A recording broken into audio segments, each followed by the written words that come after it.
છોટાઉદેપુરના વકીલ મંડળના અધ્યક્ષની ચૂંટણીમાં રમેશભાઈ રાઠવા ત્રીજી વખત જંગી બહુમતીથી વિજયી થયા। Bar association of Gujarat rules 2015 Ahmedabad મુજબ 1/1 મતના નિયમ અનુસાર છોટાઉદેપુર વકીલ મંડળના પ્રમુખ પદની ચૂંટણી આજરોજ તારીખ 20 ડિસેમ્બર 2024 શુક્રવાર સવારે 11 થી બપોરે 3 કલાક સુધી ચૂંટણી અધિકારી પ્રવીણજી રાઠવાની ઉપસ્થિતિમાં શાંતિપૂર્ણ વાતાવરણમાં સંપન્ન થઈ, જેમાં પ્રમુખ પદ માટે રમેશભાઈ રાઠવા, ભાવસિંહભાઈ ડી રાઠવાએ ઉમેદવારી નોંધાવી હતી। કુલ 93 મતદારો ધરાવતા છોટાઉદેપુર વકીલ મંડળની ચૂંટણીમાં 80 વકીલ મતદારોએ પોતાના મતાધિકારનો ઉપયોગ કર્યો હતો।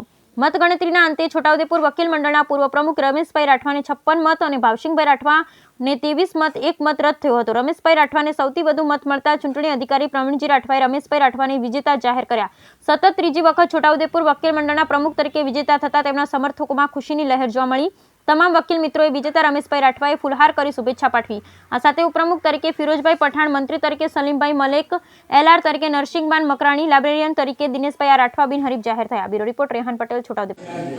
આજરોજ બાર એસોસિએશન છોટાઉદેપુર બાર એસોસિએશનની ચૂંટણીમાં પ્રમુખ પદ તરીકે ભાવસિંહભાઈ ડી રાઠવા, રમેશભાઈ, હું પોતે રમેશભાઈ રાઠવા પ્રમુખ પદ તરીકે ઉમેદવારી કરેલ। જે ઉમેદવારીમાં ભાવસિંહભાઈ ડી રાઠવાને 23 મત મળેલ છે, રમેશભાઈ રાઠવાને 56 મત મળેલ છે, રદમાં 1 નોટા તરીકે મત મળેલ છે। કુલ 93નું મતદાન છે અને જેમાં નીચેની જે બોડી છે, ઉપપ્રમુખ તરીકે ફિરોજભાઈ કે પઠાણ, મંત્રી સલીમભાઈ એસ મલેક, સહમંત્રી એલઆર મકરાણી નરગીસ બાનુ એમ, લાઇબ્રેરિયન દિનેશ આર રાઠવા, ચૂંટણી અધિકારી કે પ્રવીણભાઈ જી રાઠવા, તેઓએ આ છોટાઉદેપુર બાર એસોસિએશનની ચૂંટણીમાં સહકાર સહયોગ આપ્યો છે।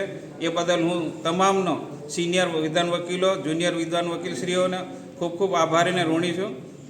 સત્યમેવ જયતુ અસ્તુ।